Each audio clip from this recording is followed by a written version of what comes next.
Hello ladies and gentlemen, welcome back to Aussie Starcraft, where today we'll be bringing you a PvP on the map Neoplanet S.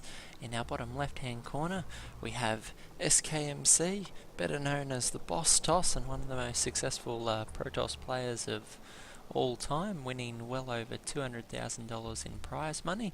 In the top right hand corner we have Duckdeok, and for those of you that don't know Duckdeok, he performed very well in WCS Season 2, taking out his regional tournament and progressing well into the finals.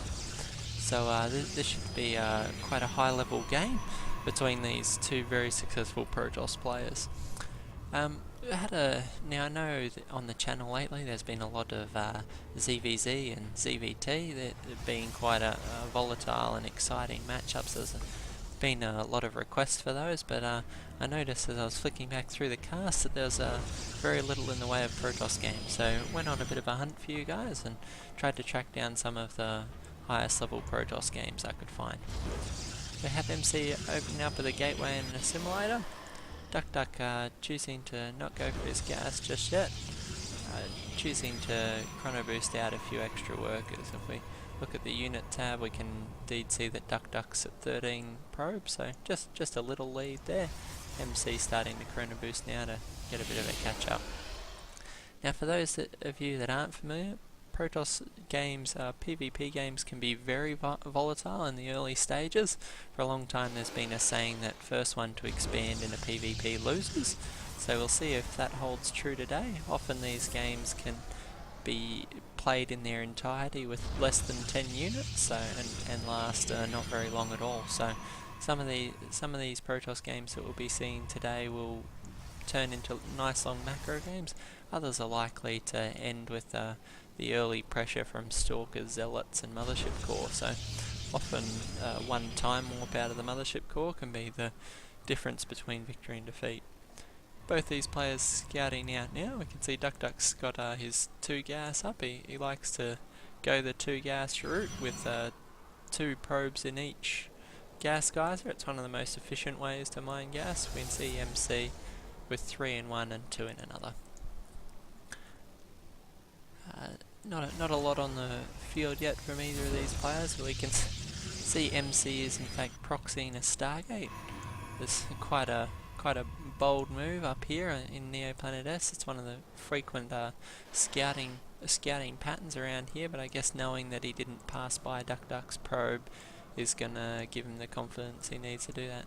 Bit surprised though not to see him drop it up here. It's quite common for players to proxy a Stargate and try and move in with an Oracle to take out these workers. Very likely that Duckdeok's now in fact going to scout this on his way back, or depending, maybe not. If he might be going for a proxy of his own back here, or maybe just proxying a pylon for later warp gate aggression. It's the Oracle now being chrono boosted out. Duckdeok in fact checking here with the Mothership Core. Perhaps that's why MC didn't proxy the Stargate up here. Just remember these players do meet on ladder fairly frequently, so they could perhaps be aware of each other's scouting patterns, and MC might be adapting accordingly. Have a proxy pylon coming in from Duckdeok, and we have a Stalker moving out across the map. So we can see this Oracle's going to make its way across the top. We do have 2 Stalkers here from Duckdeok moving to try and intercept that, but MC's Stalker's going to be poking away at the front door. So you can see warp gate research almost finished for both these players, and Duckdeok doing his best to ensure this Oracle can't get any free and easy kills. So a couple more Stargates coming down now from MC. I imagine these will be used to put on a substantial amount of aggression. These Stalkers are going to try and take out this pylon, but that is going to give the Oracle the path he needs to get into the main base.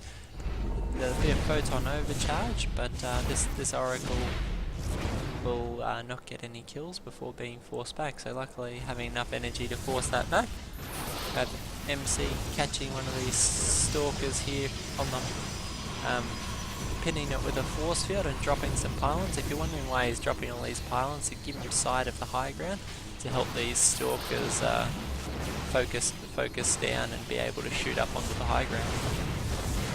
You can see that little bit of micro from both these players, but Duckdeok now being able to warp in on the high ground with extra gateways. This could be very bad for MC forced to tap out there.